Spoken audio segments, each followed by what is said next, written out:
Hello folks, it is 12:03 a.m. on the 27th February, and just got up from the dialysis nap, and I'm gonna face the day. Weather's cold. It's getting to be spring-like around here. One day it'll be 70 degrees and the next day it'll be 30. That's what it does during the spring. One of the other things it does around here during spring is when you have violent thunderstorms, sometimes tornadoes. So we're getting into that part of the yearly cycle again. I don't like it, but it's the way it is. We're 90 days, give or take a little, from our heading out for Siegel North. Looking forward to that. I do miss my time here at Siegel South. Let's get this thing a little wacko there. Maybe that's straighter. I don't want to be leaned over.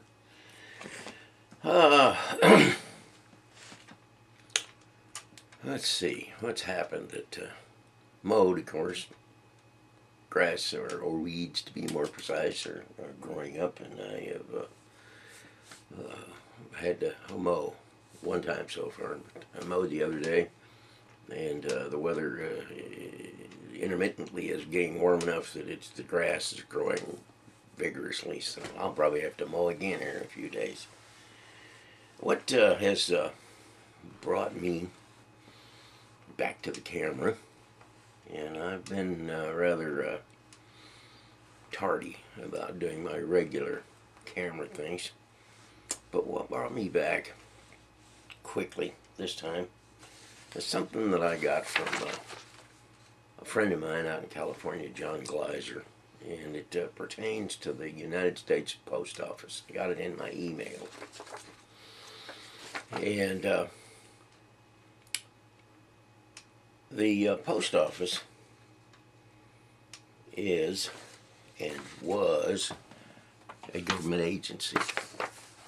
In fact, in the United States Constitution, which I have a copy of here,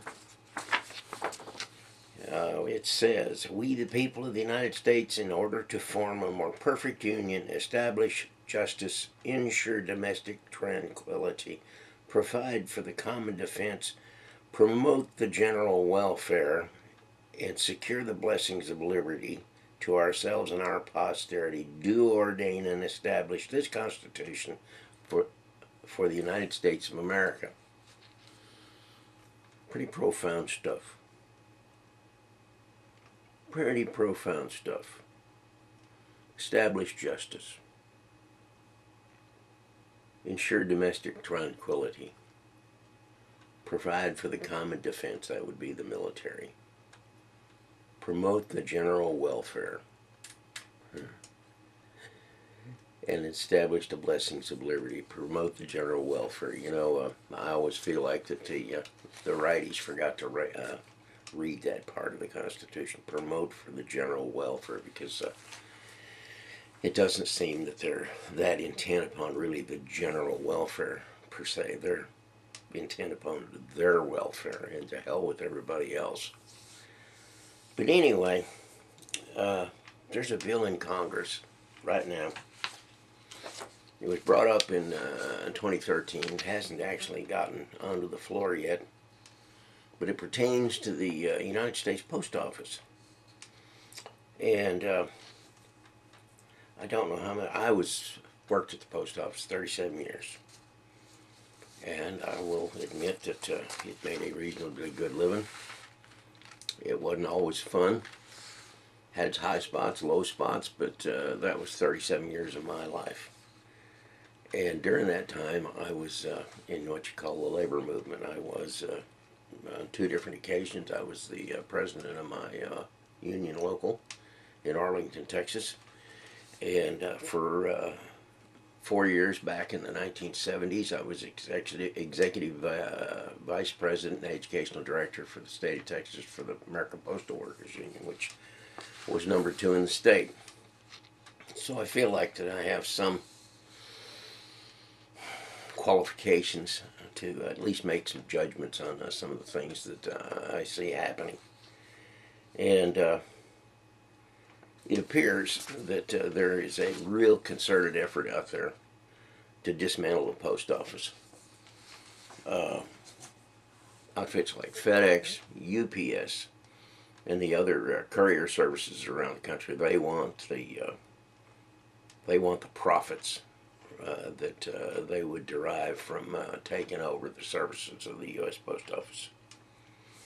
Now, one of the things about this Constitution, it has a bunch of things that are designated to be government services done for the general welfare. And if you take a copy of it and you thumb through and you go up to Section 8, it has I'll read Section 8. It's not too awfully long. Congress shall have power to lay and collect taxes. There's a lot of people, a lot of the righties out there that think that that's not in there, but it's there. Impose and exercise, collect tax duties, impose exercises to pay debts and provide for the common defense and general welfare of the United States, but all duties and imports and exercise shall be uniform throughout the United States. Hey, that means there be a central government. There's such a thing as states' rights, but uniform throughout the United States. Only way you can do that's with the central government. To borrow money on credit of the United States. You remember here, that past year or so, there's been just a brouhaha about whether we're going to borrow money. Regulate commerce with foreign nations and among the several states and with the Indian tribes. Indians are still out there. I don't think that's really an issue anymore, but it could be. Was up in Salamanca, New York some years ago when the release on Salamanca ran out and the Indians wanted it back. To establish a uniform rule of naturalization and uniform laws on the subject of bankruptcies throughout the United States. To coin money, regulate the value thereof and of foreign coin and fix the standard of weights and measures, which another thing that chaps me because for 200 years we've been under the old English standard of weights and measures, regular weights and measures, and now we're changing over to the metric system. I don't think that's right, but to establish post offices and post roads. To establish post offices. Post offices. That's in the Constitution. To establish post offices. So that makes the post office department part of the United States government, to establish post offices. For many, many years, I'm not sure that it's still not. There was a period of time when it wasn't. But the post office was a cabinet level position. There was the Postmaster General. I think we once again have the Postmaster General. I want to say that, and somebody correct me on this, but I think back during Ronnie Reagan, they did away. Or maybe it was during Nixon. During one of those administrations, they took the office of the Postmaster General and did away with it. And said we're going to privatize the post office, which doesn't say anything in there about privatizing it. It says it's part of the Constitution. Anyway, I believe during Mr. Clinton's administration, he once again reestablished the Postmaster General as a cabinet-level office. But anyway, what I'm coming around to is that once again, it appears that via legislation, they're trying to gut the post office and do away. There's been lots of moves to do away with service levels. We won't deliver on Saturday. And allow, one of the things that has been coming around is that they want to allow the UPS and FedEx and other courier services to deliver first-class mail, put mail in your mailbox on your home site. It's not supposed to happen. It's a government agency, but they're trying to dilute it with so that they can turn it into a profit-making thing for private industry. And what it's supposed to be is a government-subsidized public service. I've always gone back to this. I can remember, and I'm sure you all can, when the letter was a nickel, postcard was a penny. And the only reason it was a nickel and a penny was because the tax funds supported the transport of the mail from point to point. And I always use East Otto, New York. Now, the folks up at Siegel North know where East Otto is. And I always say Pig's Knuckle, Arkansas. And even today, it would be impossible to mail a letter from East Otto, New York to Pig's Knuckle, Arkansas for even 50 cents, if you think about it. The transportation, paying the people a living wage to do it, it would be physically impossible if you allowed UPS and FedEx and these other courier services to transport first-class mail and essentially dilute and do away with the constitutionally instituted post office. You'll be paying $5-10 a letter to send a letter from East Otto to Pig's Knuckle. That you all remember when they had the Courier Express. Pony Express. Everybody, don't lasted a year or two. But the Pony Express was it wasn't part of the Postal Service, but it carried mail, and it carried it across the country on horses. They had posts situated, I think, 10, 12 miles apart, maybe 20 miles apart, but I think it was closer to that. You kill a horse if you're getting 20 miles. But anyway, this was back in the 1800s, and it cost $1, $2, $3 a paper to send a letter on the Pony Express. And the reason was, of course, they had to feed the horses. They had to pay the guys that rode the horses. They had to support all the outposts where the guys rode from post to post to post. And there was no way to, make a profit at that and have it be a nickel or a penny. So it cost lots of money in those days to transport communications across the country. And if the UPS and FedEx and the righties have their way, and they dissolve the US Post Office or take it down to the point where it no longer functions properly, once again, we will be in that situation. It'll cost astronomical amounts of money to deliver mail from point to point. And I know that the internet has come along and has diluted first-class mail. It says in this little piece of paper that I got off of the internet that surprisingly mail revenues went up. Let me see if I can find this. Where was it? Yeah. While taking a bath in first-class mail, USPS package volume actually went up 8% to $12.5 billion in 2013. That's good. That's good. What this legislation would do, it would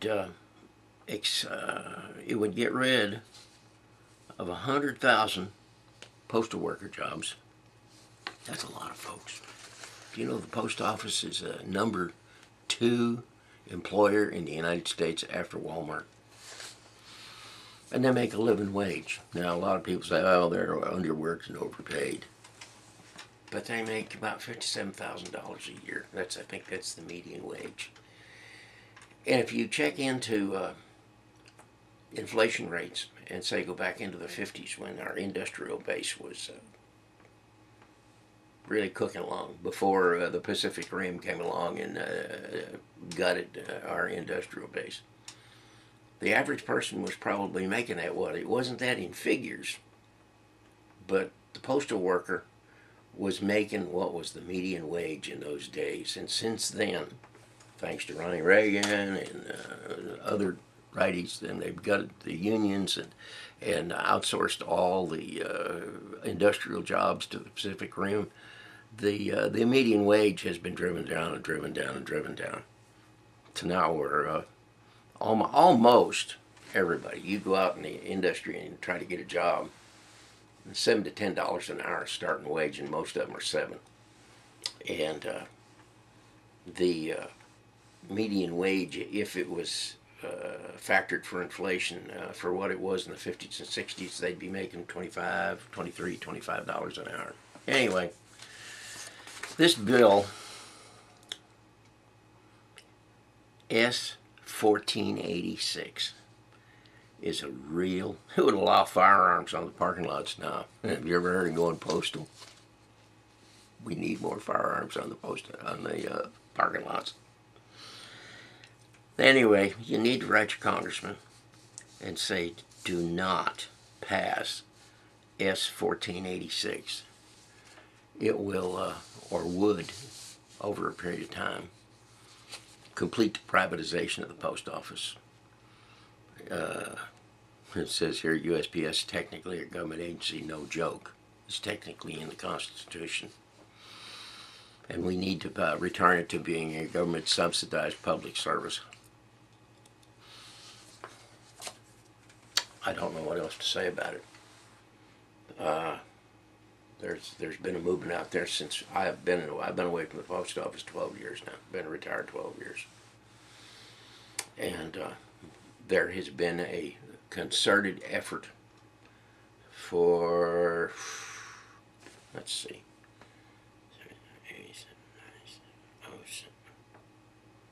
almost 50 years since Richard Nixon was in office, to try to privatize the post office and put the profits, and it's billions and billions and billions of dollars, trying to put those monies into the pockets of, well, shall we say, industrialists. And this, what is it? Where'd it go? This 1486, S-1486, is another effort to try to gut the post office and divert those funds into the pockets of the rich, that top 2 to 5% that control most of the wealth of this country. And of course, what they would do is they would ruin probably one of the largest pools of decent paying jobs that there is left in the United States. I know it's government jobs, but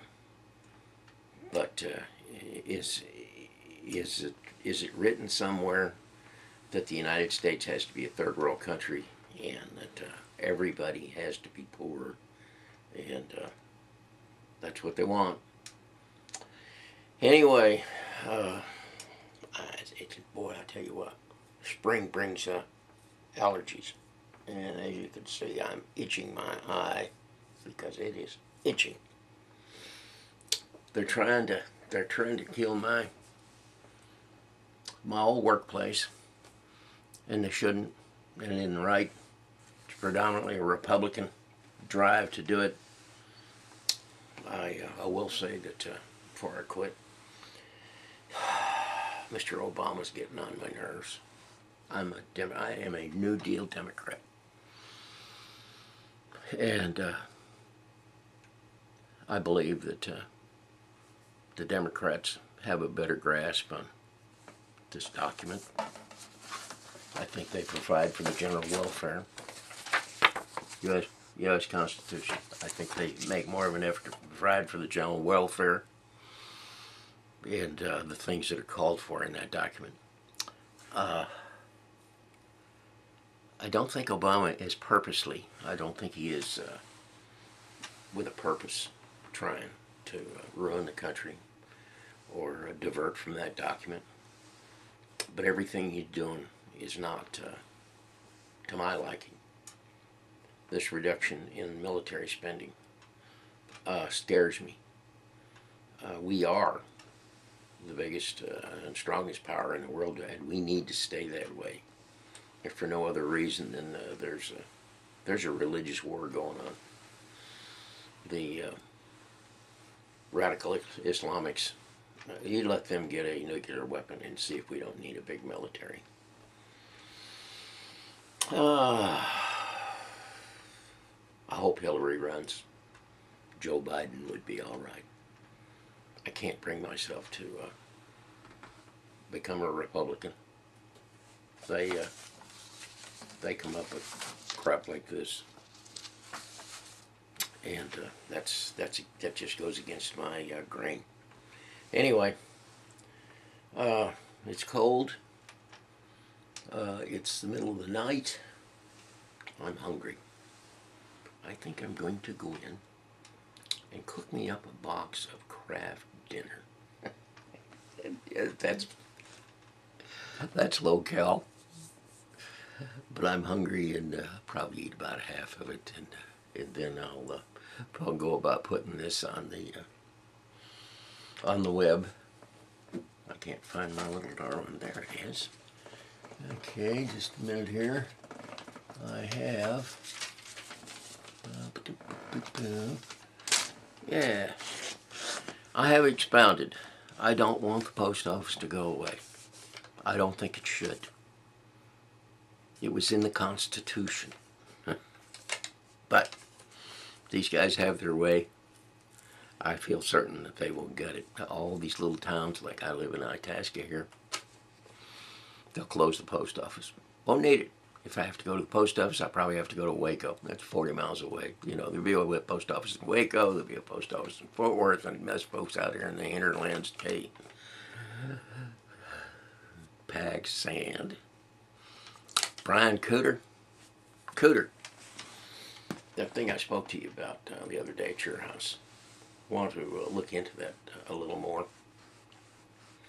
It's getting to the point where we can't hardly get in up there. Crystal, I'm still going to do the other. I'll tell all of you that I've been thinking about a long dissertation on the Republicans, on Reaganomics, on Ronnie Reagan, Mr. Clinton, Turkey Dick, the Republicans in general, and how they have screwed up the nation and how they want to continue to screw up the nation. Anyway, I had told Crystal down at the clinic that I was going to do this, and I haven't done it, and I've got notes up there, and I will do it. My sons Carl and Kyle, or Kyle and Carl. Love you both. Kyle, thank you for the phone call. I appreciated that. I sure do. Tracy, top of the day to you. Mr. Heisenrader, if you're in there. Hope snow melted off. I imagine it did. Ike, how is the scarlet fever? Nobody gets scarlet fever. I haven't heard of scarlet fever since I was a kid, and it's been a long time since I was a kid. Hope you're better. I'm assuming you are. Richard Stinton, top of the day. Glad you let me put you back on the cue cards here. Hope you're all right. I'll call you probably this weekend. Daryl Mackey, I understand that David is at home. He's sleeping a lot, and I think they've got a nurse coming in. I talked to John Zimbardi. Need to put John on here. I talked to John Zimbardi last night, and we're being opinionated. We don't know how David's doing. We just have an opinion. I won't go into that. Tyler, about 90 days. Hope all's well.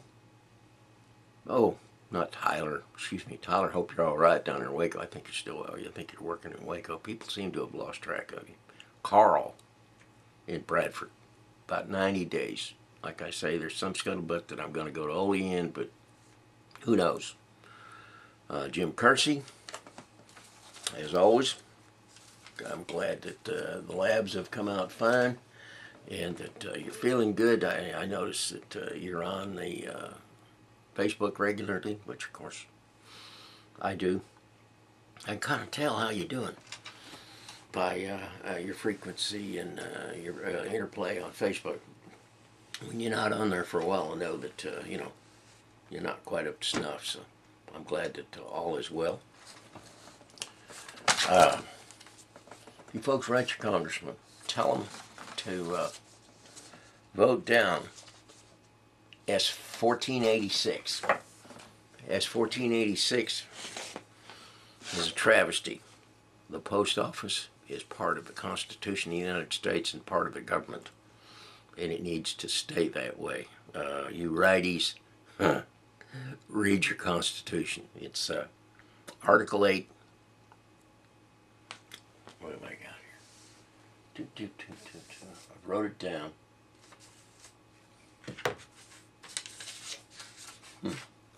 Hang on.